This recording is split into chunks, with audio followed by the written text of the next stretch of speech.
Assalamualaikum warahmatullahi wabarakatuh. Selamat pagi semuanya, teman-teman semua. Pada kesempatan hari ini saya pribadi akan menjelaskan atau kita akan bahas tentang kontrak perkuliahan untuk mata kuliah dasar-dasar pendidikan jasmani atau dasar-dasar penjas.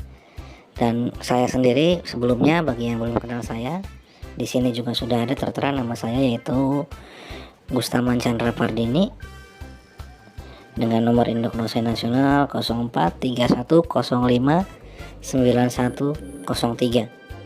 Di sini saya akan mengampu mata kuliah dasar-dasar pendidikan jasmani untuk kelas RA1, RA2, RB dan RC semester 1 ya. Jadi nanti kita 3 kelas kemungkinan itu akan berkuliah bareng lah untuk mata kuliah dasar-dasar pendidikan jasmani ini. Baik, ini untuk detail dari mata kuliahnya, yaitu untuk program studi ya, kita sudah tahu, kalian sudah masuk juga, yaitu program studi pendidikan jasmani, kesehatan dan rekreasi. Untuk nama mata kuliahnya adalah dasar-dasar pendidikan jasmani, kode mata kuliahnya yaitu JKR 201. Jumlah SKS-nya adalah 2 SKS bersifat teori. Untuk kelasnya adalah semester 1 RA1 dan RA2 atau R1A, R1B, RB dan RC. Dan ini mata kuliah ini bukan termasuk ke dalam mata kuliah prasyarat untuk mengikuti mata kuliah selanjutnya. Nah, mungkin yang belum tahu mata kuliah prasyarat itu, misalkan ada mata kuliah renang. Nah, untuk mata kuliah renang itu kan ada dua, ada renang 1, renang 2, dan ditarik metodik renang. Nah, apabila ingin mengikuti renang 2 atau renang lanjutan, itu dia harus mengikuti renang 1 dulu. Dan apabila ingin mengikuti mata kuliah didaktik metodik renang, berarti dia harus menyelesaikan renang 1, renang lanjutan, baru bisa mengikuti didaktik metodik renang. Nah, itu adalah yang disebut dengan mata kuliah prasyarat. Kemudian jenis perkuliahannya kita mungkin akan didominasi dengan daring atau dalam jaringan, dan bisa juga nanti suatu ketika emang ada yang harus kita diskusikan secara offline, kita bisa dilaksanakan secara luring dengan pengkondisian kelasnya. Untuk daringnya kita biasa menggunakan yaitu MS Team. Untuk MS Team ini kalian bisa cek kode MS Teamnya di absen siakat akunnya masing-masing. Di situ tertulis, kalian tinggal copy aja, dimasukkan di pencarian, nanti akan masuk gabung langsung ke kelasnya. Diusahakan sesuai dengan kelasnya ya. Kemudian bisa juga nanti kalau memang si Google Meet-nya ini agak bermasalah, kita nanti bisa menggunakan juga Google Meet, dan bisa juga menggunakan email atau menggunakan media-media lain yang berhubungan dengan online, mungkin bisa WhatsApp atau mungkin bisa Telegram dan lain-lain ya. Jadi intinya mah kita mencari yang terbaik aja atau mencari yang ternyaman, jangan terpaku pada satu aplikasi. Kemudian ya dosen sendiri ya, saya Gustaman Chandra Pardini, berkuliah atau belajar tentang mata kuliah pendidikan atau mata kuliah dasar-dasar pendidikan jasmani ini ya. Oke. Nanti yang selanjutnya kita akan bahas deskripsi singkat tentang mata kuliah. Deskripsi singkat untuk perkuliahan mata kuliah dasar-dasar pendidikan jasmani. Mata kuliah ini mengkaji tentang dasar-dasar pendidikan jasmani. Pembahasan dimulai dari makna pendidikan jasmani dan perkembangan konsep dan istilah pendidikan jasmani. Kemudian selanjutnya akan dibahas pula tentang sejarah perkembangan pendidikan jasmani, dasar filsafat pendidikan jasmani, dasar biologi, dasar sosiologi, dan dasar psikologi dan biomekanika. Dan yang terakhir adalah tes formatif. Nah, untuk apa? Untuk pendalaman setiap kompetensi dasar yang dilakukan. Di sini dibuat sebuah diskusi, mungkin nanti ada presentasi, penugasan secara bertahap, dan hasilnya pun dalam bentuk portofolio sebagai laporan individual. Nanti ya bentuknya berarti nanti kita akan mungkin ada diskusi, selain diskusi mungkin nanti ada kuis, ada presentasi tentang beberapa materi ya, nanti kita bahas ya. Intinya kelasnya kita harus aktif supaya apa, supaya benar-benar paham apa sih pendidikan jasmani itu, jadi nggak mengambang nanti kalian pikirannya ketika ditanya penjas apa sih. Mungkin nanti ada perbedaan pendidikan jasmani dan pendidikan olahraga, perbedaan jasmani dan olahraga, atau mungkin perbedaan-perbedaan yang lain yang mana dasar tersebut harus kalian pahami. Kalau misalkan kalian nggak paham tentang dasar-dasar tersebut, nanti untuk bahasan mata kuliah selanjutnya, yang mana mata kuliah lebih selanjutnya itu lebih kompleks daripada yang dasar ini. Maka di semester 1 itu otomatis kebanyakan nama mata kuliahnya itu ya dasar pendidikan jasmani, teori dan praktek senam dasar kan, teori dan praktek atletik dasar. Karena apa? Untuk pemahaman dasarnya dulu. Kenapa dasar itu sangat penting? Kalau dasarnya tidak kuat, maka nanti ke depannya pun tidak akan baik. Contohnya kayak misalkan pohon, kalau akarnya atau dasarnya itu tidak kuat, maka pohon tersebut ketika tumbuh tinggi dia akan jatuh. Baik, untuk yang selanjutnya adalah kita akan menggunakan modul perkuliahan.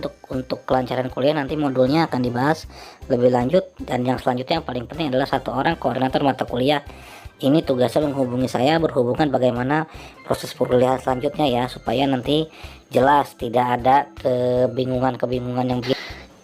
Oke, ini yang selanjutnya adalah metode penilaian yang akan kita gunakan pada perkuliahan mata kuliah dasar-dasar Penjas ya, selama semester ganjil ini. Ini udah saya tuliskan di sini metode penilaiannya. Ada presentasi, ada tugas, ujian tengah semester, ujian akhir semester, dan presensi atau kehadiran serta sikap. Yang pertama ada presentasi. Ini nilainya 10% dari akumulasi nilai yang ada. Kemudian tugas ini 15%. Kemudian ujian tengah semester itu 10%. Kemudian ujian akhir semester itu 15%. Kemudian presensi atau kehadiran dengan sikap dari mahasiswa ini 50%. Jadi walaupun yang atas 50% itu ada nilainya bagus semua, apabila yang bawah ini yang paling ujung kehadiran dan sikap si mahasiswanya kurang baik, dapat dipastikan ya nilainya paling cuma 50% dari nilai yang dia dapat secara keseluruhan. Misal ya dapatnya nilainya ya 88 misalkan begitu kan, karena mungkin gak suka hadir sama sekali, berarti kan yang 50% presensi dan sikap ini kan gak ada ya, berarti kan nilainya 88, mungkin kan dikali 50% ya cuma 44. Dan nilai itulah yang akan saya inputkan ke ke nilai di siaknya. Jadi diusahakan semua item penilaian ini kalian jalankan dengan baik supaya nilainya juga baik, terutama anak-anak yang program KIP kan ada ketentuan minimal penilaian tuh. Nah diusahakan yang anak-anak program KIP ini jangan sampai bermasalah, karena akan berpengaruh kepada KIP kalian. Apabila nilai kalian kurang, jadi nantinya malah kedepannya kalian ribet gitu kan, harus perbaikan, harus inilah, harus itulah, kan nantinya ribet. Mendingan kita jalankan yang sekarang, nanti nggak menyesal begitu kan. Mungkin saat kuliah gampang lah nilai dan lain-lain, tapi ketika selesai kuliah nilai yang nggak ada itu kan menyesal ya. Kalau misalkan memang dosennya menawarkan perbaikan sih is okay gitu kan, takutnya dosennya yang tidak menawarkan perbaikan. Misalkan kalau misalkan mata kuliah saya kurang di semester ini, saya nggak akan ngasih perbaikan, jadi ya udah ngulang aja nanti di semester depannya begitu ya.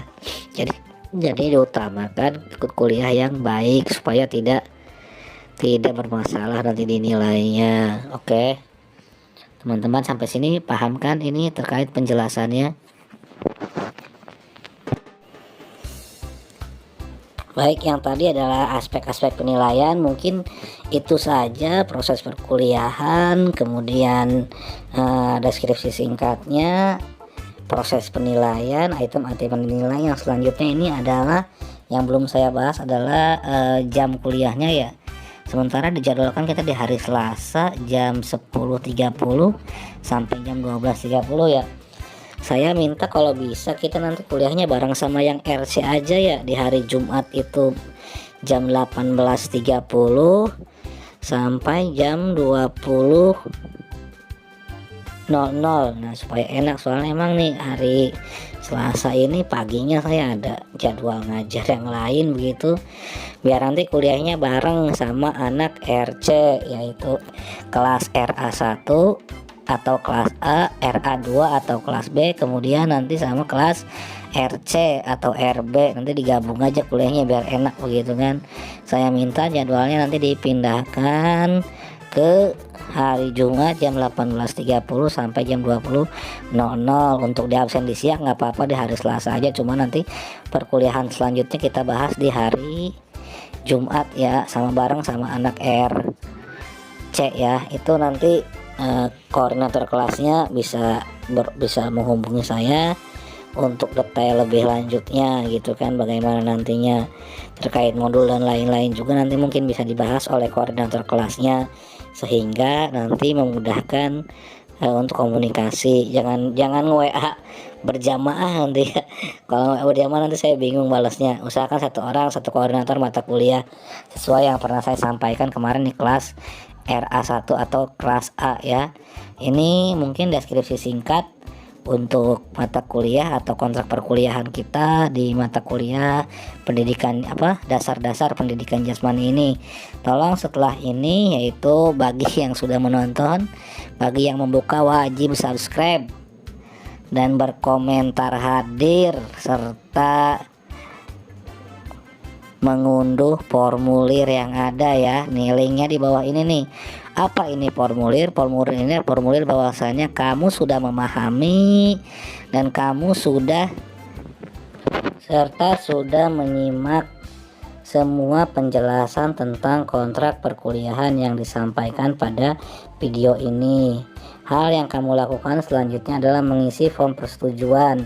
Dapat diunduh di sini atau mengisi di Google Form ini ya. Nanti ketika ada di situ diminta untuk membuat pernyataan, surat pernyataannya kamu download. Setelah kamu download, kamu tulis, kamu isi. Setelah diisi, maka kamu tanda tangani, kemudian diupload di Google Form tersebut ya. Apabila nanti sulit, untuk linknya ini saya cantumkan di kolom deskripsi. Buat yang masih ada pertanyaan, boleh ditanyakan di kolom komentar ya. Nanti saya jawab satu persatu. Diusahakan ditanyakan apabila memang masih belum paham atau masih belum memahami, supaya nanti tidak ada alasan, Pak saya waktu itu nggak paham nih tentang kontrak perkuliahan. Nggak ada seperti itu ya. Jadi saya harap teman-teman juga komunikatif, teman-teman juga aktif supaya kedepannya lebih enak begitu. Kita cukupkan ya untuk perkuliahan hari ini, yaitu kontrak perkuliahan. Nanti selanjutnya bisa berhubungan ya. Jangan lupa ini di MS Team ya tugasnya ya. Terima kasih atas waktu dan kesempatannya, saya hargai teman.